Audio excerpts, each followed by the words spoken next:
In the memory, you stride into the fishery. The floors are swept clean, but the woods is still splashed with snow melt and fish guts. A man anchors in a corner, his head nodding forward as if in sleep. He looks up drowsily as you approach. It's Grinde. His face is youthful but sallow, and his hair hangs in stringy locks. You feel a pang of anger and pity at your brother's debauchery. Arda. His voice is little more than a croak.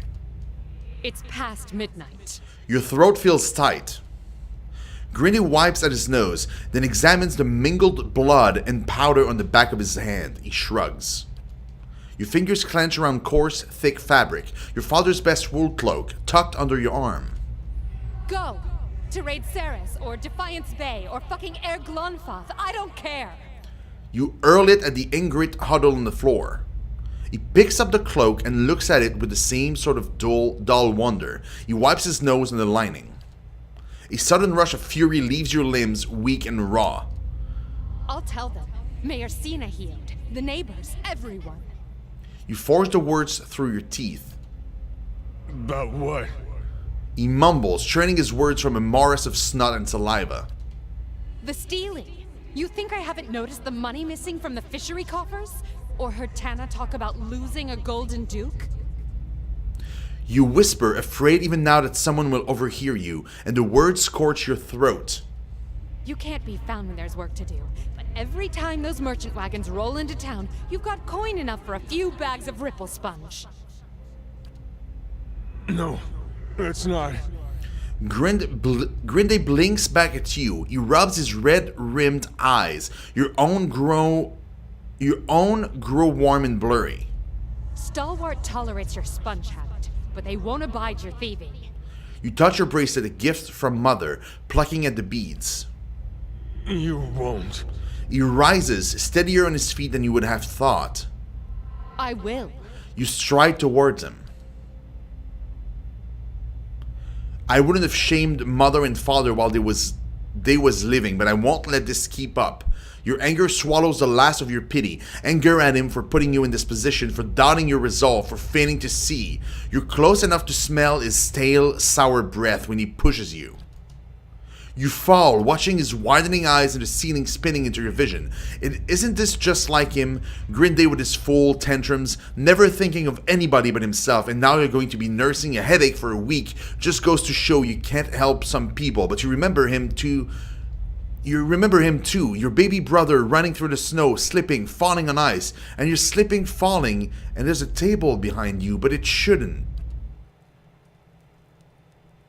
The memory ends abruptly, jolting you back into the present with your heart hammering and your palms sweating.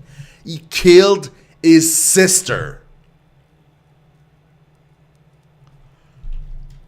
Fatality. Wow.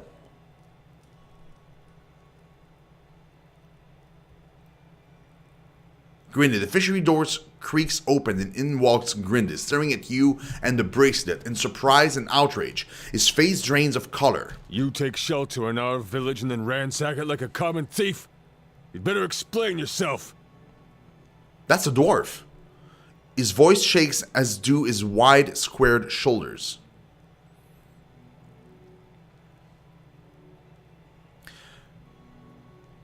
Galvino told me you were a ripple sponge addict. Seems you're much more than that.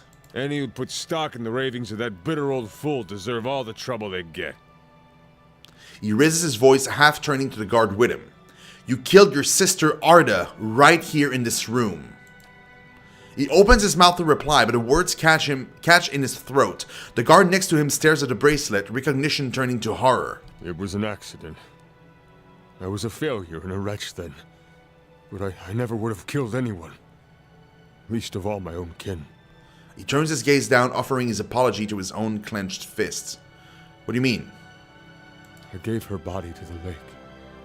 But I kept her bracelet. To remember the cost of my own weakness. He loosens his hands and stares at the emptiness of his leathery palms. I ain't asking for forgiveness. I know I don't deserve any. My penance is my work on behalf of the village. And they need it, truly. You've seen the shape this place is in. Have mercy on Stalwart, if not on me. Let me do the work Arda would have done. That's my debt to Stalwart. and the only fitting way to honor my sister.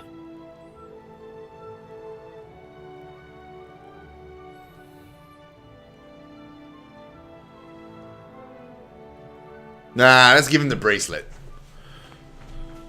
You seem clean now, and like, you know, the village needs the food. That's 100% sure. Like, the village won't survive if we do this. Yeah, let's keep the bracelet. He snatches it out of the air and looks at it in wonder and sorrow. Finally, he tucks it into his pocket. Thank you. Stalwart may not know what you've done for them tonight, but they'll hear of your honor.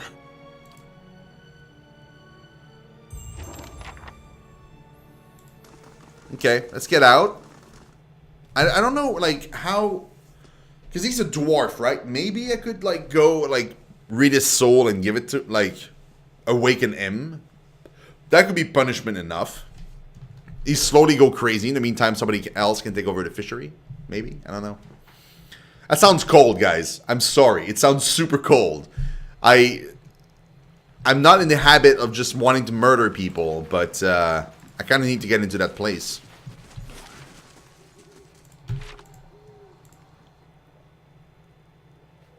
Yeah, let's rest in the inn for 8 hours. When we wake up, it should be day. And then we can go into the fishery, talk with him, see if we can awaken him. If we can't, then we'll just go to the old lady and we'll deal with that. I'm assuming it's probably the old lady is probably the only option we have. And I'm guessing the house that we could not save the people that were in it were probably dwarves too.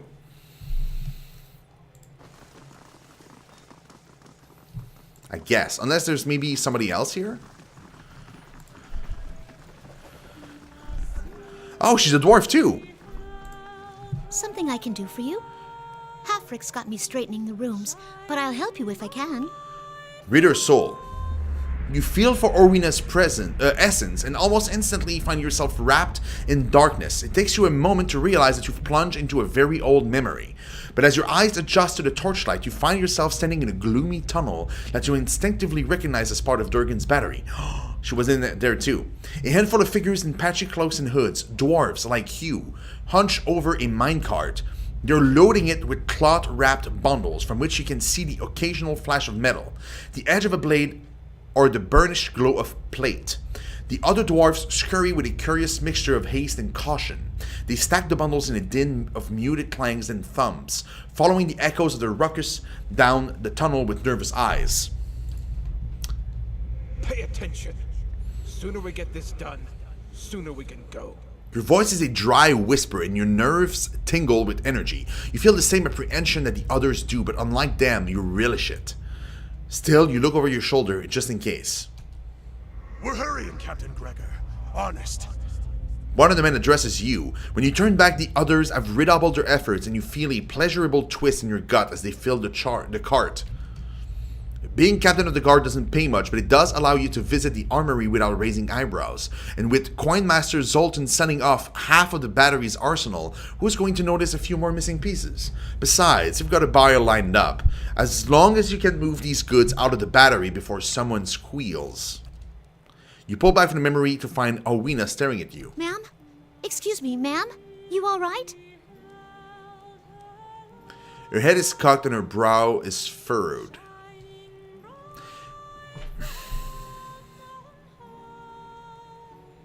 I can't do that to her.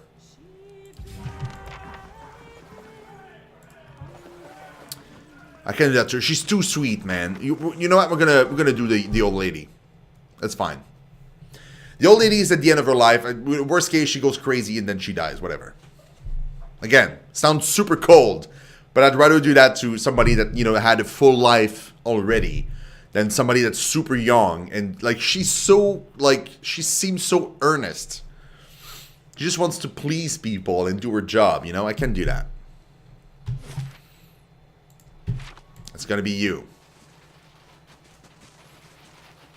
Now, the only thing we need to make sure is that she doesn't go out and start murdering people. Hopefully that doesn't happen.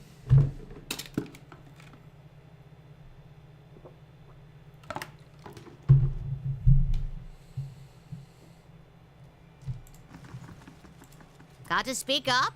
My hearing ain't what it was. Awaken, Zenove, and remember your battle in the feast hall. A tremor passes through Taina's face, and then her rumpled skin goes slack. After a racking cough, she blinks like someone slowly coming to consciousness. That name. It carries memories of death, war, fury, the taste of blood. What do you want with it? Her eyes have grown unusually clear. Careful now, these are dire portents of whatever is waking within her. I need to enter Durgan's battery. What trickery is this, stranger? You think a Pargrin would so easily betray her own people? Her hands clench and unclench around an imaginary weapon. Zenove's essence stirs with the same battle-ready furor you sensed in her memory from Durgan's battery. She is dangerous. Beneath Zenove, Taina's overwhelmed consciousness struggles. You died long ago. Zenove's rage is a heavy fog that clots and thickens, choking Taina's fading consciousness. Zenove herself is overwhelmed and she forces Taina's eyes into narrow slits. Lies! Armswarden Maroon will see you cast into the White Forge. Look around you. Would you be here stuck in an old woman's body if I were lying? Zenove at last overwhelms Taina, screaming through the old woman's mouth. In that instant, Zenove's psyche expands, filling you with a lifetime's worth of memories and experiences, including a set of verses that you know to be the Kentek of Durgan's battery. Hammers of Durgan, ring loud. May the anvil's deep music resound. Walls of the battery, safeguard our works from marauder and wilder alike. Abidun's faithful travail by the forge and the fires that brighten the ore. It's too much for Taina's dying consciousness. It shrivels and vanishes as Zenove now, in full control of Taina's body, attack. Oh god, she's attacked. So she would have murdered people. Well, that's fine. It's an old woman. Ah, poor. Oh, we just killed Mom Dwarf.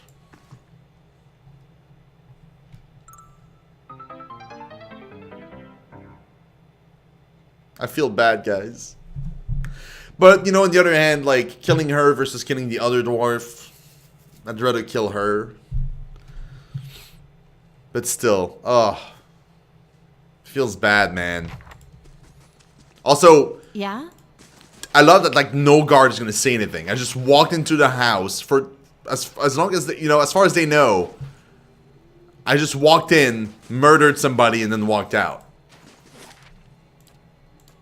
Which I guess is fine.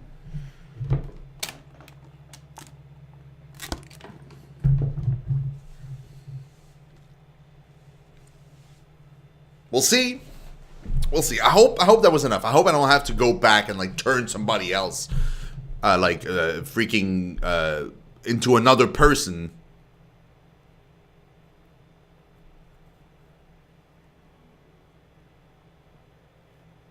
Oh no, Larsky! Oh no, I missed you, man. I missed it completely. I was so focused. Larsky, I'm gonna send you a message in private. I'm gonna make amends. I was so freaking focused, I didn't even see he was leaving.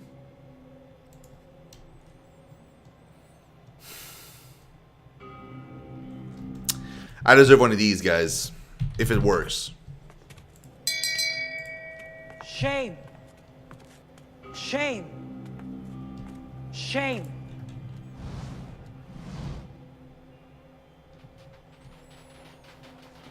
I feel bad.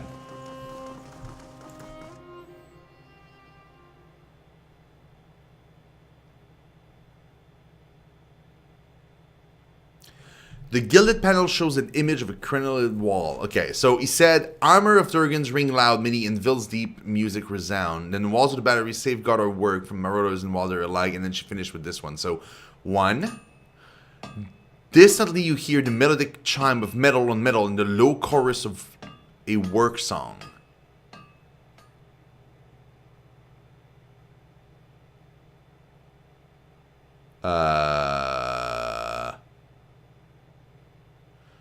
Strike the anvil relief. As you do, a single ringing tone whistles through the air. Your hand buzzes and vibrates like stuck metal. Struck metal. When you look back at the relief, the panels on either side of the wall in Enville have come alive. Ogres and warriors of all races gather for battle, their shapes and silhouettes formed by flaring, hurled heat patterns. The tiny figures move and dance, animated by the flicker and blaze of an unseen fire.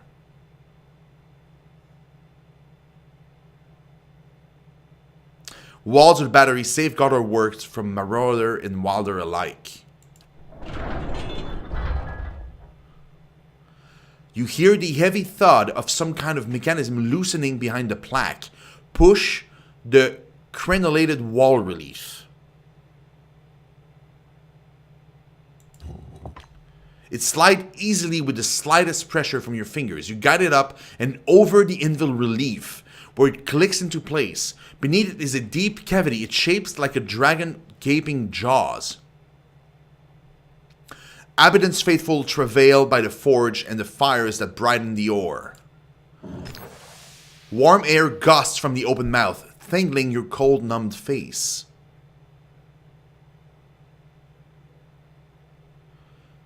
Examine the mouth more closely. The heat billowing from the mouth prevents you from getting too close, but the rim of the cavity and the tiny teeth surrounding it are blackened with soot. You accidentally inhale some of the vapor. It's odorless, but it leaves you lightheaded.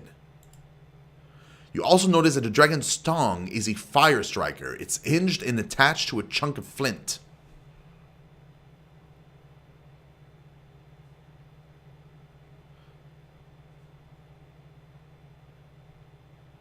Press the dragon's tongue to light a fire in the mouth.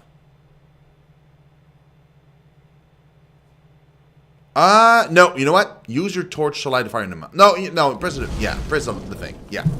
Fire catches the warm vapor with billowing whoosh. The dragon's eyes are alight and flames lick at the edge of its mouth. A few seconds later, the panel is sliding away from you as the two enormous doors swing open into a grand hall. We did it! Oh my god. Watcher at the breach.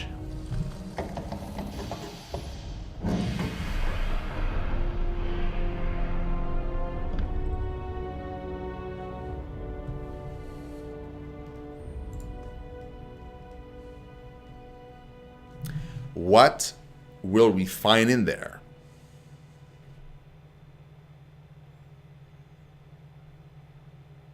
Wow. Freaking interesting.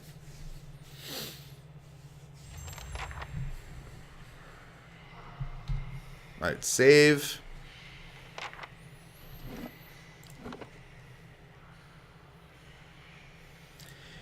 Make a hard save, which we haven't done all night. And we're going to call it the night for now, guys. I know, what a tease. My apologies. I have to go to bed. I'm working 40 hours a week for Square Enix. And streaming 30 to 40 hours a week. I need a break. I need to be able to sleep. So, guys, thank you so freaking much for the support you've been giving me these past few days. It's been incredible. Thank you very much, guys. You've been amazing. I'm going to be streaming this game again, like I said before, on Thursday. So if you guys want to see more of this, Thursday, 6:30 p.m. EST, we're continuing this playthrough. For all of you that are going to be playing the sequel tomorrow, have a freaking blast playing it. The game looks fantastic. I cannot wait to play it myself. I just cannot stream it right now. I do own the game. I will be streaming it later. I want to finish my first playthrough of the first game, and then we're going to import or save into the sequel.